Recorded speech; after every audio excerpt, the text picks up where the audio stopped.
नमस्कार दोस्तों, स्वागत है आपका हमारे इस यूट्यूब चैनल ई गाइडेंस पर। यहाँ पर हम इलाहाबाद यूनिवर्सिटी का जो एंट्रेंस एग्जामिनेशन हुआ था 20 अक्टूबर पे, उसके हम एक एक क्वेश्चन डिस्कस करने वाले हैं। इसके पहले हमने पार्ट 1 बना दिया है, उसमें हमने जनरल अवेयरनेस के एक एक क्वेश्चन प्लस केमिस्ट्री के जितने भी क्वेश्चंस आए हुए हैं हमने हूबहू वही डिस्कस किए हैं। आप वो देख लीजिए, फिर कमेंट करके ज़रूर बताइएगा आपने कितने क्वेश्चन सही किए। आज हम पार्ट 2 कवर करने वाले हैं, जिसमें फिजिक्स के सारे क्वेश्चंस को कवर करने वाले हैं विथ एक्सप्लेनेशन। तो उम्मीद करता हूँ आपको पसंद आएगा, और कमेंट करके आपको खुद बोलिएगा हाँ सर ये क्वेश्चन आया था, हूबहू सही बात है, ये आपने बिल्कुल सही डिस्कस किया। आप किसी भी यूट्यूब चैनल पर अभी तक ऐसी चीज़ नहीं मिलेगी जिन्होंने एक एक क्वेश्चन हूबहू वही डिस्कस किया हो जो कि एंट्रेंस एग्जामिनेशन में आया है। तो उम्मीद करता हूँ कि आपका पेपर अच्छा गया होगा। और अब बिना किसी लेट लतीफ़ी के शुरू करते हैं क्वेश्चन को। ठीक है, तो ये पार्ट 2 है फिजिक्स का। तो पहला जो क्वेश्चन आया था वो था कि स्पीड ऑफ कार अगर इंक्रीज़ कर जाती है 2 टाइम्स, देन काइनेटिक एनर्जी कैसे कितना इंक्रीज़ करेगी। तो बहुत सिंपल क्वेश्चन था कि काइनेटिक एनर्जी आपको पता है हाफ एम वी स्क्वायर होती है, और फिर आप v को 2v रिप्लेस कर देंगे तो यहाँ पर हाफ एम 2v का होल स्क्वायर कर देंगे तो 4 टाइम्स काइनेटिक एनर्जी हो जाती है। इट मीन्स आपकी जो काइनेटिक एनर्जी होगी वो 4 टाइम्स हो जाती है।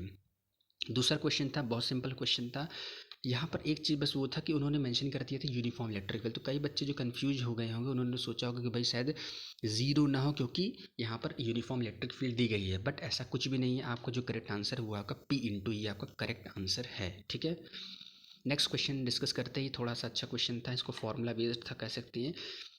कि एक ओपन ऑर्गन पाइप थी जिसका फंडामेंटल फ्रीक्वेंसी 512 हर्ट्ज है, लेकिन अगर इसके एक एंड को हमने क्लोज कर दिया तो यहाँ पर उसकी फंडामेंटल फ्रीक्वेंसी क्या हो जाएगी। तो बहुत सिंपल क्वेश्चन था, इसको आप आसानी से कर सकते हैं कि भाई अगर v/12 होता है, जो आपका ओपन पाइप होता है उसका v/12 होता है, इसकी वैल्यू दी गई है उन्होंने 512 दी गई है।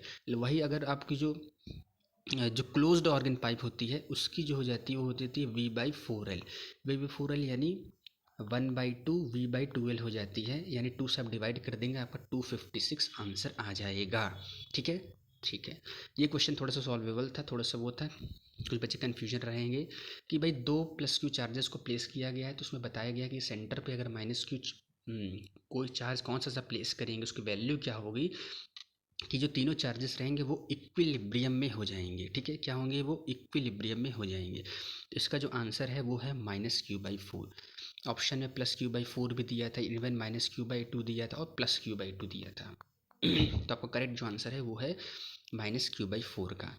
देखो एक बच्चे जो होते हैं कि वो यूनिट्स जल्दी नहीं पढ़ते हैं। यूनिट्स बहुत इंपॉर्टेंट है। अगर आप एयू या बीएचयू जैसे एंट्रेंस एग्जामिनेशन की तैयारी कर रहे हैं तो आपका बेसिक्स स्ट्रॉन्ग होना चाहिए। ऐसा नहीं है आपके यहाँ इसमें जेई मेंस या जेई एडवांस लेवल के देते हैं, ऐसा बिल्कुल भी नहीं है।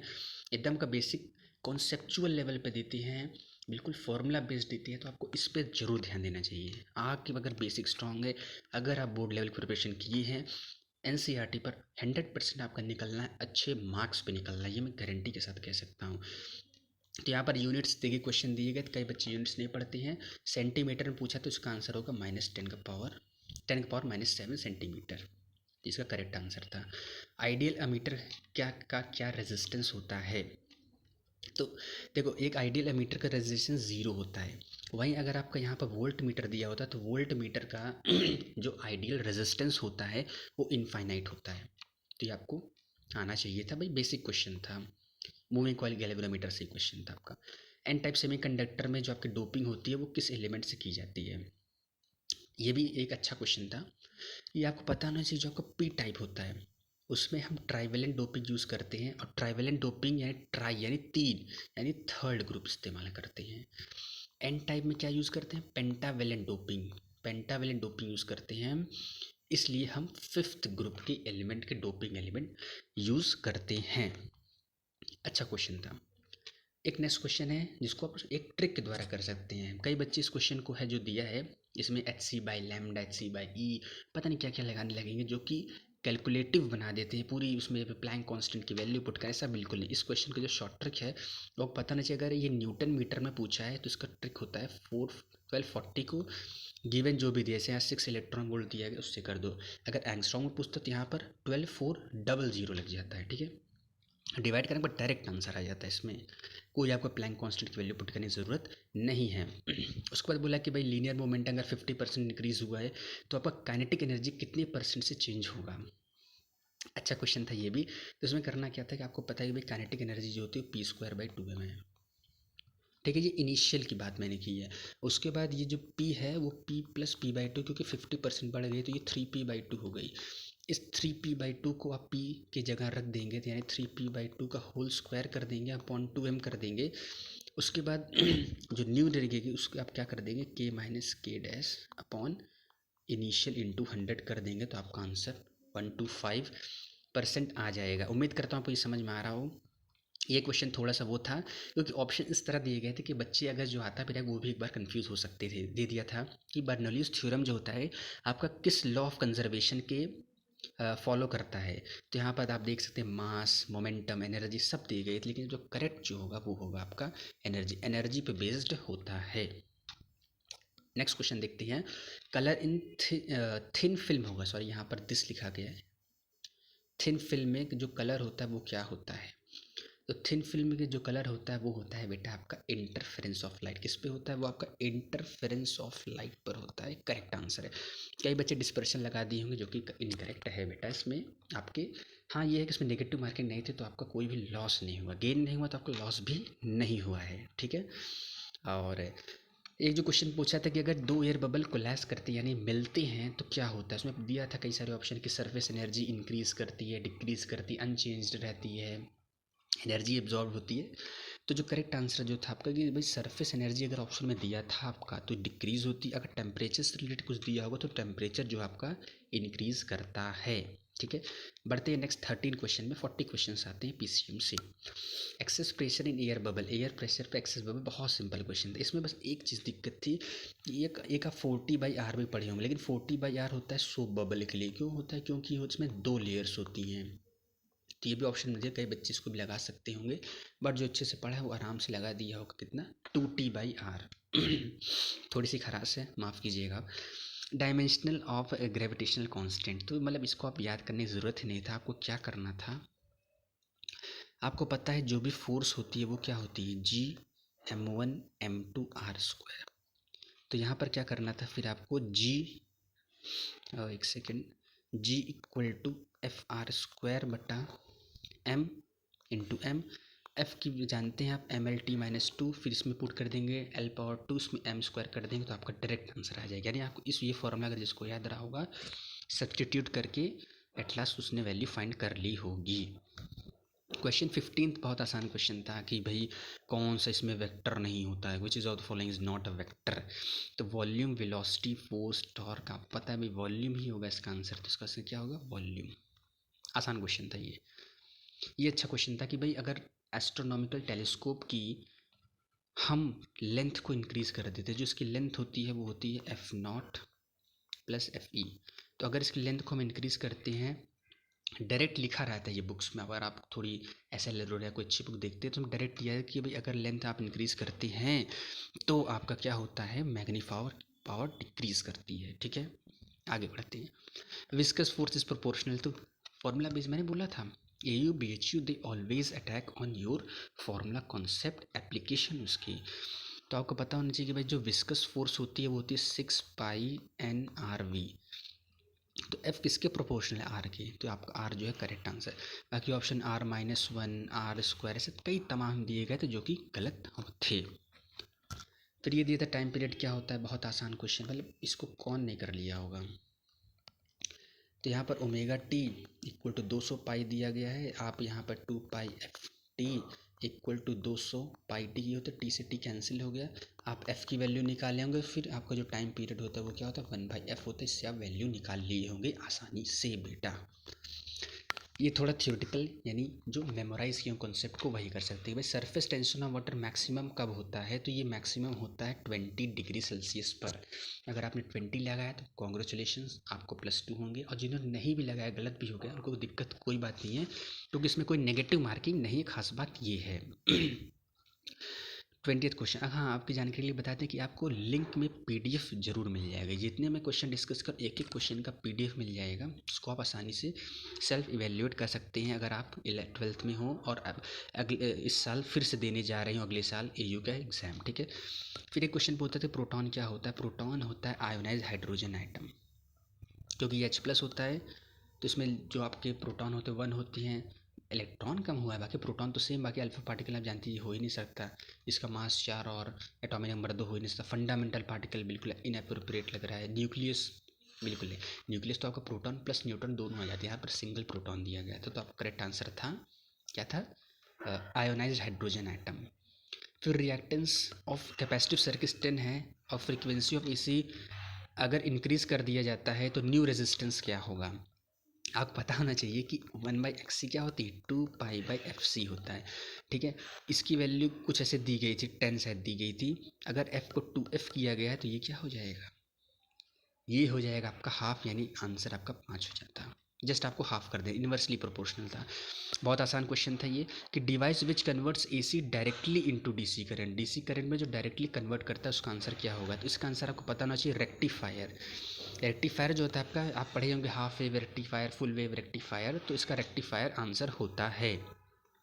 ये क्वेश्चन था, इसको कई बच्चे नहीं कर पाए, मैं गारंटी के साथ कर सकता हूँ।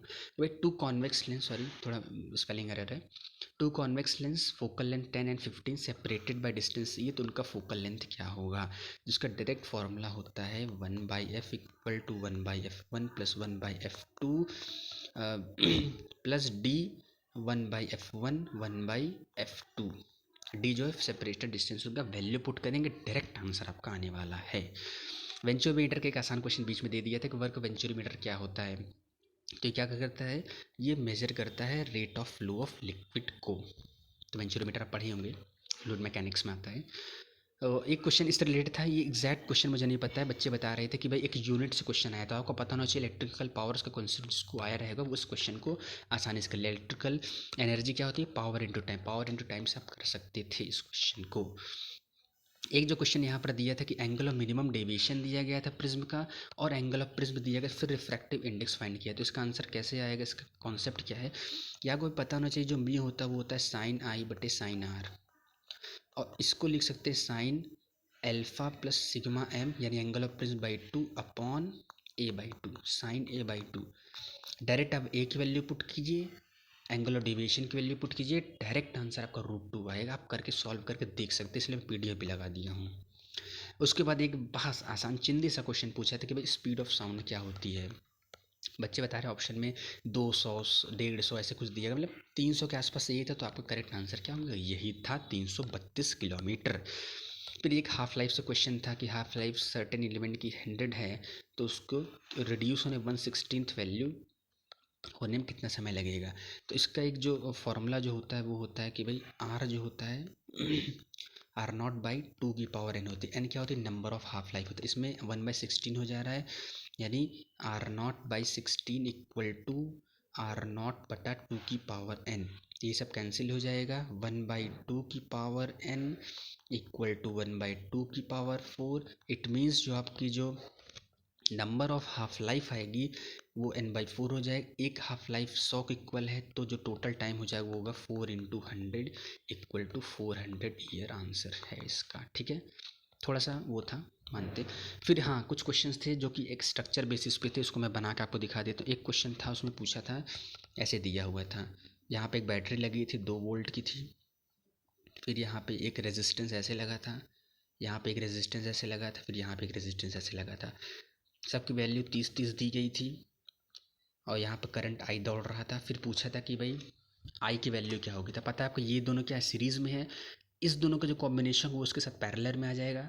आप रेजिस्टेंस इक्विवेलेंट निकालिए, डिवाइड कर दीजिए I = V/R से, डायरेक्ट आंसर आएगा।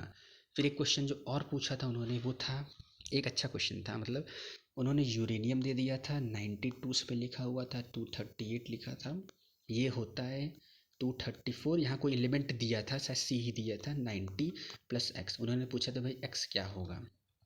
बहुत आसान है, 234 अगर दिया गया है तो बैलेंसिंग करेंगे तो यहाँ पर इसकी वैल्यू 4 आएगी, और नीचे क्या आएगी 2 आएगी, तो 4 मास और 2 एटॉमिक नंबर, तो किसका होता है ये आपका अल्फा पार्टिकल, तो इसका अल्फा पार्टिकल करेक्ट आंसर था। एक क्वेश्चन जो और बच्चे बता रहे हैं वो था कैपेसिटिव के उस पर बता, ऐसे था, एक रेजिस्टेंस इधर लगा था, एक इधर कैपेसिटर लगा था, एक इधर कैपेसिटर लगा था, और एक इधर कैपेसिटर लगा था, बोला था कि ए और बी के बीच इक्विवेलेंट वैल्यू क्या आएगी।